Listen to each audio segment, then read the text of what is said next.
Hello student, आज की class में करेंगे हम एक्सरसाइज 9.1 का क्वेश्चन नंबर 7 और 8। तो देखो क्वेश्चन नंबर 7 दिया, from a point on the ground the angle of elevation of the bottom and the top of transmission tower. मतलब ये होता है संचार tower. Fix at the top of 20 metre high building are 45 degree and 60 respectively. Find the height of the tower. देखो इसमें क्या कह रहे हैं, ये एक हमारी कोई बिल्डिंग है 20 मीटर। पहले हम बिल्डिंग बना लेते हैं। यहाँ पे ये हमारी मान लो बिल्डिंग आ गई कितनी, 20 की। ये 20 मीटर हाइट है इसकी। इसके ऊपर इन्होंने कहा है कि एक ट्रांसमिशन टावर फिक्स है। मतलब मान लो ये यहाँ तक हमारी बिल्डिंग हो गई पॉइंट, और इसके ऊपर हम लोग मान लो ये हमने यहाँ पे एक टावर रख दिया ट्रांसमिशन। इसकी हाइट हमने ये ले ली इतनी। अब इन्होंने बोला है इसका पॉइंट यहाँ पे कोई, ये जो हमारी ग्राउंड है यहाँ से कोई पॉइंट है, उसके ऊपर हमारा कोई एंगल बनेगा। एंगल ऑफ एलिवेशन कितना कितना 45 60। अब इसमें ये एक ध्यान रखना है, ये 45 और 60 कहाँ से बन रहे हैं। देखो ये बन रहे हैं from the point of ground angle of elevation the bottom bottom and the top of the transmission. मतलब पहला जो बन रहा है बॉटम ये होगा, टॉप ये होगा। बॉटम से जो एंगल बन रहा है वो हमारा 45 बन रहा है। मतलब यहाँ से इस तरीके से जो हमारा एक एंगल आएगा यहाँ तक, ये हमारा ये ग्राउंड है हमारा, ये बन रहा है कितना 45। बॉटम लिखा है ना पहले, और टॉप से हमारा बन रहा है 60 का। तो यहाँ से यहाँ तक मतलब यहाँ से एक जो ये एंगल बन रहा है ये बन रहा है 60 का। ये वाला 60 डिग्री और ये 45 डिग्री। अब इन्होंने हमें फाइंड क्या करवाना, find the height of tower. मतलब ये इतनी चीज़ हमने फाइंड करनी है ये। अब हम इसको पहले नाम लिख लेते हैं ए बी सी और डी। अब हम यहाँ क्या करेंगे, सबसे पहले जो ये है ना इसको हम कुछ मान लेते हैं। यहाँ लिख दो let height of the tower. इसको हमने ले लो, मान लो एच ले लिया हमने, एच हो गया। अब हमें और क्या दिया हुआ यहाँ पे, बी सी हमें गिवन है 20 मीटर। अब ए बी को हम कुछ ऐड करना चाहें तो कर सकते हैं, या एक्स मान लो या ऐसी रहने दो। हम इसको फिलहाल हमें ऐसी मान लेते हैं। चलो अब हमने यहाँ लेते हैं पहले इन राइट ट्रायंगल। पहले हमें हमेशा स्मॉल वाला लेता है ए बी सी। तो यहाँ लिखो ए बी सी। अब ये चीज़ हमें गिवन है, ये फाइंड करनी है ना हमें, तो इसका और इसका रिलेशन निकालना है। अब यहाँ पे लिखो, देखो अब वही पंडित बद्री प्रसाद हर हर बोले सोना चांदी तोले। तो देखो पी और बी, पी और बी, तो यानी क्या होगा बी सी अपॉन में क्या लिखेंगे हम ए बी। ये क्या बनता है हमारा tan बनता है। तो यहाँ लिख दो tan थीटा। अब यहाँ पे बी सी क्या है हमारे पास, बी सी है 20। ए बी को हमने कुछ नहीं माना तो ए बी को ए बी रहने दो। अब tan का tan थीटा की जगह कितना आ जाएगा, देखो ये वाला एंगल देखना हमने, ये वाला दे रहे ना हम, तो इसमें कितना बन रहा है 45 डिग्री।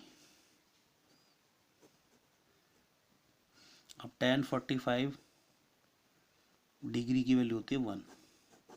तो हम यहाँ कितना पुट कर देंगे 1, इसके नीचे 1 लगा के क्रॉस मल्टीप्लिकेशन। तो फाइनली हमें ए बी की वैल्यू कितनी मिल गई 20। अब ये हमारा स्मॉल वाला कंप्लीट हो गया। हम लेते हैं इसमें बड़ा ट्रायंगल, कौन सा बनेगा ए बी डी। तो यहाँ लिखो in right triangle A B D. अब ए बी डी में वही रखेंगे हम पी अपॉन में बी, तो वो tan ही बनेगा। तो अब की बार पी की जगह पहले क्या लिख देंगे बी डी। यहाँ लिखो बी डी अपॉन में ए बी इक्वल टू क्या बन रहा है हमारा tan थीटा। अब यहाँ पे देखो बी डी क्या है हमारे पास, बी और डी, ये यहाँ से यहाँ तक पूरी हाइट होगी ना। यहाँ लिखना चाहो तो यहाँ सो भी कर सकते हैं। बी डी इक्वल टू हमारी होगी एच प्लस 20। तो यहाँ पे हम लिख देंगे बी डी की जगह हम क्या पुट कर देंगे इसमें एच प्लस 20। ए बी हमारा ए बी ही है अभी फ़िलहाल के लिए, और tan का tan थीटा की जगह कितना आ जाएगा 60, क्योंकि बड़ा एंगल ये है। अब ये देखो हमारा tan 60 की वैल्यू कितनी होती है, √3 होती है ना।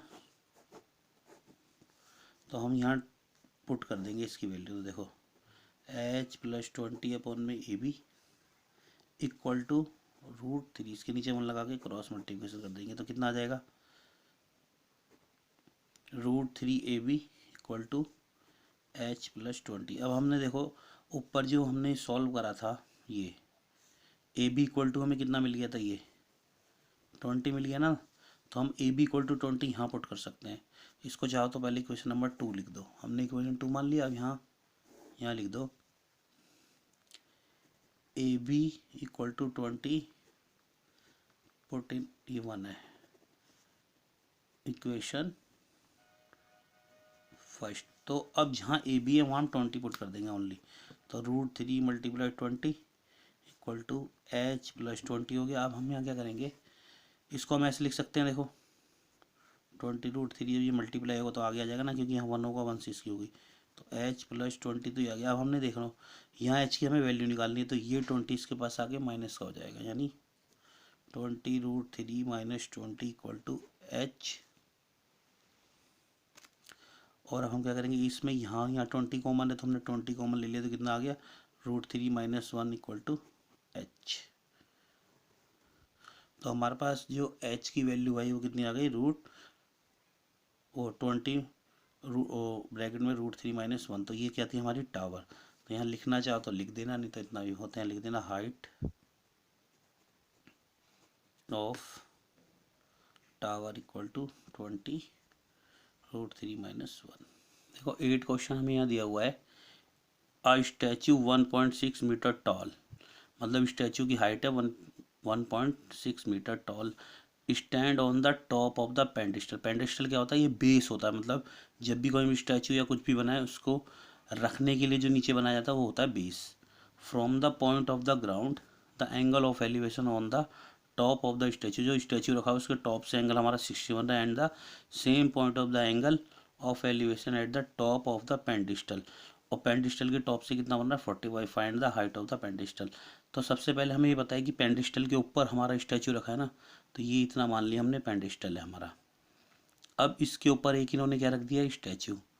तो स्टैचू हमने ये ले लिया यहाँ से यहाँ तक, ये इतना हमारा पेंडिस्टल हो गया और इतना हमारा ये स्टैचू हो गया।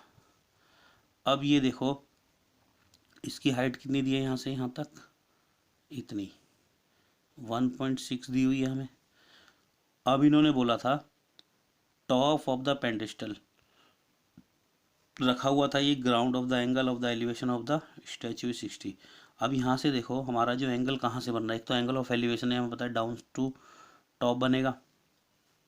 Top of the statue, statue का टॉप ये है, यहाँ से बनेगा ना हमारा, यहाँ पॉइंट इसको हम इस तरीके से बना सकते हैं। देखो ये कितने का है हमारा, पहले इसे यहाँ ग्राउंड से ज्वाइन कर दो, ये हो गया हमारा 60 डिग्री। उसके बाद इन्होंने कहा है same the point of the angle of elevation top of the pedestal. अब पेंडिस्टल का टॉप ये है हमारा, उससे कितना बन रहा है 45। तो इसको हम यहाँ से यहाँ ज्वाइन कर देंगे, तो ये हमारा बन गया 45 डिग्री। अब देखो यहाँ पे हमने इसका नाम रख लिया ए, ये बी, ये सी और ये डी। हम पेंडिस्टल की जो हाइट है हमसे एच मान के चलते हैं अब की यहाँ, और ए बी को अब की बार हम यहाँ एक्स पुट कर लेंगे। तो यहाँ लिखो लेट हाइट ऑफ पेंडिस्टल क्या मान लिया हमने h, और पेंडिस्टल क्या है हमारा BC, ये शो करना चाहो तो यहाँ BC भी लिख सकते हैं। अब ऐसे ही हमने AB को क्या मान लिया, AB को हमने मान लिया x, और CD हमें कितना दिया हुआ है यहाँ 1.6। बस ये चीज़ हो जो हमें गिवन थी लिख दी हमने। अब हम पहले ट्रायंगल लेंगे ABC, तो यहाँ लिखो इन राइट ट्रायंगल ABC। देखो वही चीज़ है, हमें ये चीज़ हमें गिवन है, मतलब हमने लेट कर लिया। अब हमें पहले इन दोनों के बीच में ही रिलेशन देखना है। तो क्या करेंगे हम h अपॉन में x, ये क्या है हमारा p और ये क्या है हमारा b। तो p अपॉन में b क्या होता है हमारा 10 होता है। तो हम यहाँ के लिख लेंगे BC अपॉन में AB इक्वल टू 10 थीटा। अब BC हमने क्या मान लिया h, और ए बी क्या ले लिया हमने एक्स, और टेन का टेन, ये देखो ये वाला एंगल हमारा 45 डिग्री है थीटा इसका, तो यहाँ लिख लेंगे। अब हम क्या करेंगे, यहाँ पहले देखो टेन 45 डिग्री की वैल्यू 1 होती है ना, तो हम इसको यहाँ पुट कर देंगे। देखो एच का एच, एक्स का एक्स, और यहाँ 1 आ गया, इसके नीचे 1 लगा के क्रॉस मल्टीप्लिकेशन, तो हमारी एच इक्वल टू आ गया एक्स।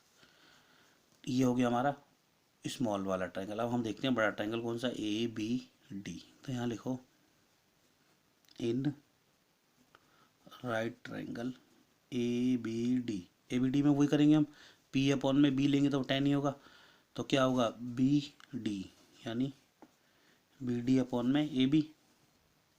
अब यहाँ पे ध्यान रखना है, जब ये पूरा लेंगे तो इसकी क्या आएगी हमारी 1.6 प्लस में एच आ जाएगा ये, और इक्वल टू देखो हमारा थीटा कौन सा लेंगे हम, ये वाला ट्रायंगल बड़ा है ना, tan 60 डिग्री। अब यहाँ बी डी की जगह हम कितना लिख देंगे 1.6 प्लस में एच, और ए बी क्या है हमारे पास एक्स हमने माना हुआ है, tan 60 की वैल्यू होती है √3, तो यहाँ पे हम कितना पुट कर देंगे √3, इसके नीचे हम 1 लगा के क्रॉस मल्टीप्लिकेशन करेंगे। अब देखो यहाँ पे इससे जब पूरे से करेंगे तो यही आ गया हमारा। अब √3 की हम x से कर देंगे तो √3 x आ गया। अब हमने यहाँ क्या करना है, इसको इक्वेशन नंबर 1 मान लो। अब देखो जो हमने पहले सॉल्व किया था हमने, ये h इक्वल टू एक्स था ना, तो हम यहाँ x की जगह h की वैल्यू पुट कर सकते हैं, तो यहाँ लिख दो put h equal to x, या h इक्वल टू एक्स कुछ भी पुट कर सकते हैं, यहाँ उल्टा लिख दिया मगर मैंने h, ये लिखो दोनों इक्वल है ना, तो हम यहाँ लिख दिया x equal to H, put इन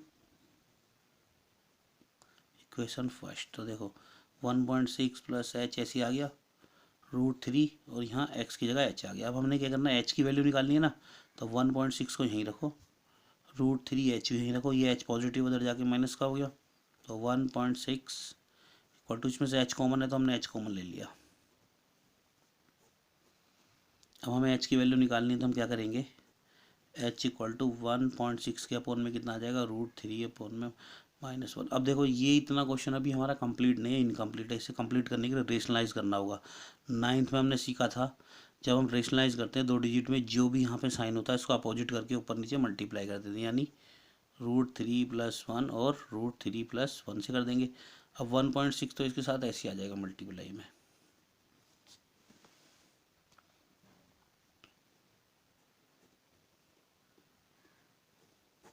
अब नीचे देखो कौन सा फार्मूला बन रहा है, या तो इनकी मल्टीप्लाई कर लो, ज़्यादा बढ़ जाता है। ये हमारे पास एक फार्मूला होता है ना, a + b और a - b, तो क्या बनता था वो a² - b²। तो देखो a + b a - b, मतलब सेम डिजिट एक बार प्लस हो रही है माइनस हो रही है तो वही फार्मूला हो जाता है। तो क्या बनेगा a² यानी 3 है यहाँ, और -b², ये हो गया। अब हम क्या करते हैं, यहाँ ऊपर वाला तो सेम आता रहेगा ऐसे,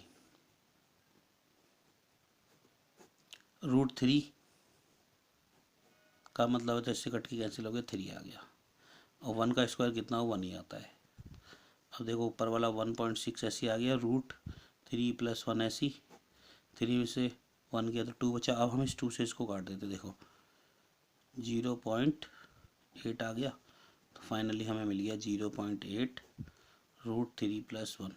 अभी ये हमारा हो गया कंप्लीट आंसर। अब देखो अगर क्वेश्चन में तुम्हें √3 की वैल्यू दी हो तो यहाँ रख के उसमें प्लस करके फिर से मल्टीप्लाई करना है। तो इस वीडियो में हम ये 2 ही क्वेश्चन देखेंगे, और आगे की जो क्वेश्चन है अपनी अगली वीडियो में